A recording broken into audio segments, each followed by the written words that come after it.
Guys, can you come over with the cover? Next, on Magic Caught on Camera. I take this quarter, shove it in my eye socket, and see where it comes out. Oh, what's that? Today, as you may be aware, I have been a full-time magician for the last decade of my life. Well, at least until this pandemic struck. Anyways, and the only work I have been able to muster up is licensing old content to TV shows and Netflix documentaries. And I got real lucky because one of these shows just aired in which they actually paid me. And I realized you guys probably have no idea how licensing footage works, how much money you can make off TV shows. So I'm going to break all of that down in this video. And in the clarity of my transparency, in return, could you guys just hit that like button? Consider subscribing if you enjoy this content as well. So we're going to go through the video. You guys are going to get my own reaction, and I'll pause and talk about how much they pay for these different bits of content. But let's get right into this.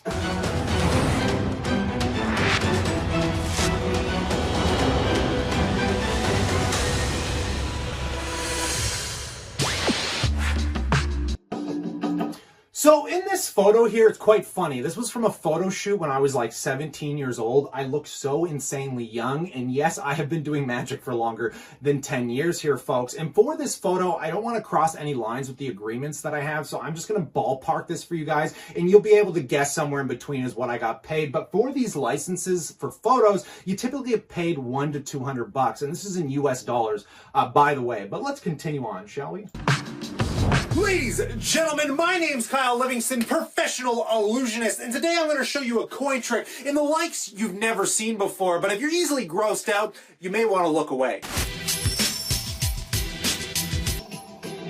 So that was the only work that I put into actually licensing this footage, is they wanted a proper intro for the TV show. So actually in this studio, when I had the old setup, I literally just filmed that and sent it over, in which those little clips, I mean, it was only like, what, 15-second intros. They typically pay upwards of $300 per those clips. But let's just keep going here because it gets a lot better.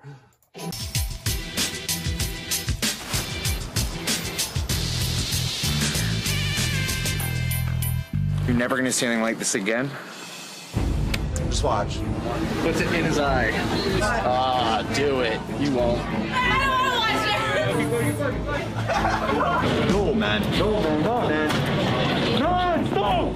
No, boss. No, don't do that! Oh my God, in his eye. So I just want to pause it here. I know this is like the climax of the trick, but nonetheless, guys, this was something that I had worked on for years. As I'm aware, I'm only one of like 2 magicians in the whole world that actually know how to do this trick. And I feel like this is such an iconic moment for me because I made this video. If you go on my other YouTube channel where I used to post my magic videos, I must have made this years and years and years ago.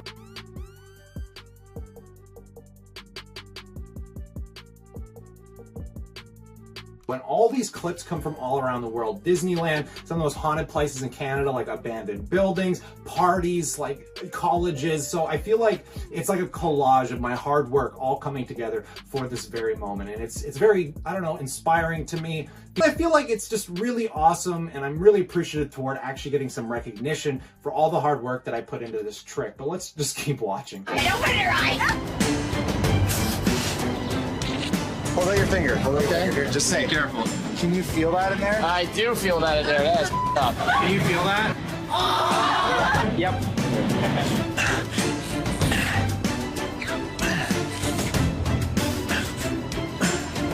What? Oh my God, what are you doing? What?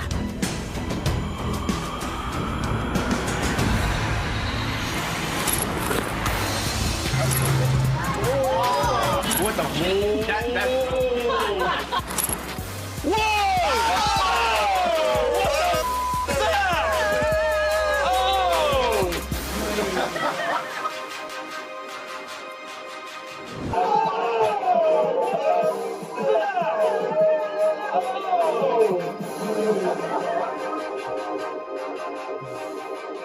All right, ladies and gentlemen, so for that little bit of entertainment that's hopefully getting seen by millions of Americans, because this show is only available in America, so sorry if the quality was a little bit off, because obviously I had to get a version of this. I had to screen cap it. Didn't really turn out that well, but enough that I think you guys got some enjoyment out of this. Now, like I said, this is a very humbling moment for me. It's so weird to me because I've never been a TV magician. I've only ever done live shows for massive corporate audiences, kids shows, weddings, everything else in between. And sure enough, when this pandemic struck, I thought my work would completely dry up, but turns out there's a lot of people looking for content for TV right now, and they stumbled upon my YouTube channel in which they reached out to me and sent me a contract. Now, this is the most sketchiest thing in the world because when random people send you contracts and ask for your social insurance number, usually the people around you and your family are like, you know what you're doing? You better be very careful here. And I had to go on actually to the US government website to make sure the form I was filling out was correct. And it was an accurate form that's just for tax filings for the company in the US because they're paying somebody outside of the state. Now, really interesting stuff here, folks. So how much did I get paid for these entire clips?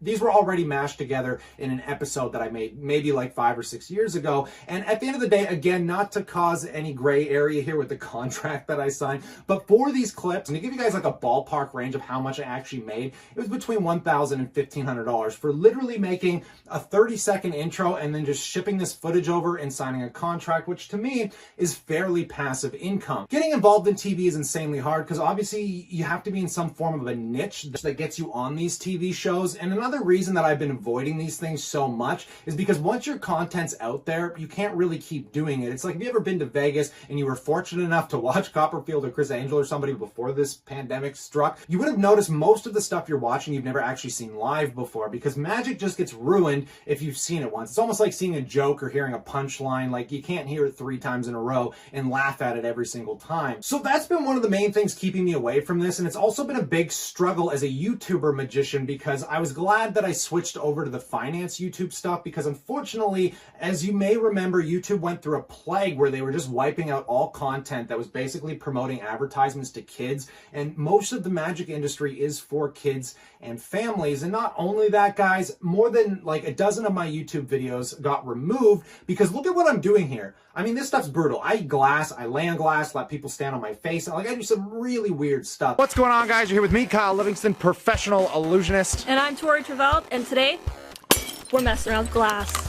And unfortunately, YouTube doesn't agree with a lot of that, so they pulled most of my videos and broke my heart because I didn't have backups of that content. And it really discouraged me from continuing that YouTube channel, even though I just started making money. I mean, this was even before YouTube started adding like hurdles that you had to get up to, like 1,000 subscribers and 4,000 hours of watch time before you can make ad money. So, I mean, I'm pretty OG to the YouTube stuff, but luckily this content that I made, the stuff that didn't get removed, is still available and it is still luckily managing to turn out income. Now, this isn't something that I do regularly here, folks, but as of lately, like I said, thanks to the pandemic, I think there's a lot of people looking for content in which I got reached out to be part of a Netflix documentary. Now, unfortunately, this has nothing to do with my magic career as it's more related to the stocks that I own and what I discuss. And I'll give you a little hint, but I can't go too into this because these contracts mandate that you don't talk about too much until the show goes live. But nonetheless, it has to do with GEO Group, my prison REIT that many of you are aware of. Is a very controversial company to own,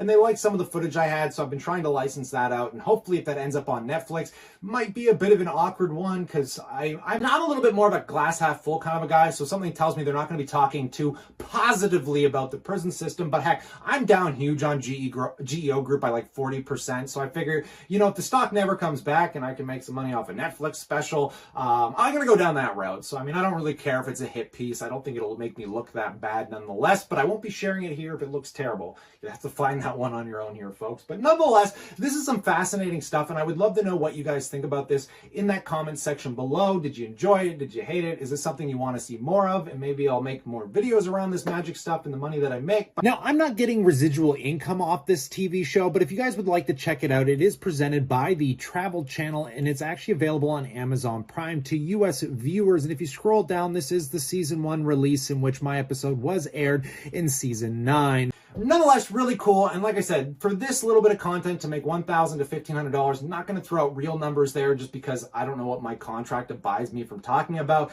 But talking in generalities, I can't see getting me in trouble. So, I mean, so if you guys are ever interested in getting in the content licensing space, heck, you can even take videos. There are websites that are just dedicated to stock footage around everything from like airplanes, helicopters landing, like green screens, somewhat fight scenes that you can actually buy and use for your own videos. So maybe if you're into the artistic side of things, you like making the content, just an interesting avenue for you to consider. But nonetheless, stay cool, stay awesome, and I'll catch you guys tomorrow.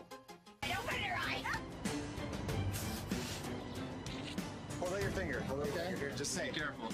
Can you feel that in there? I do feel that in there. That's up. Can you feel that?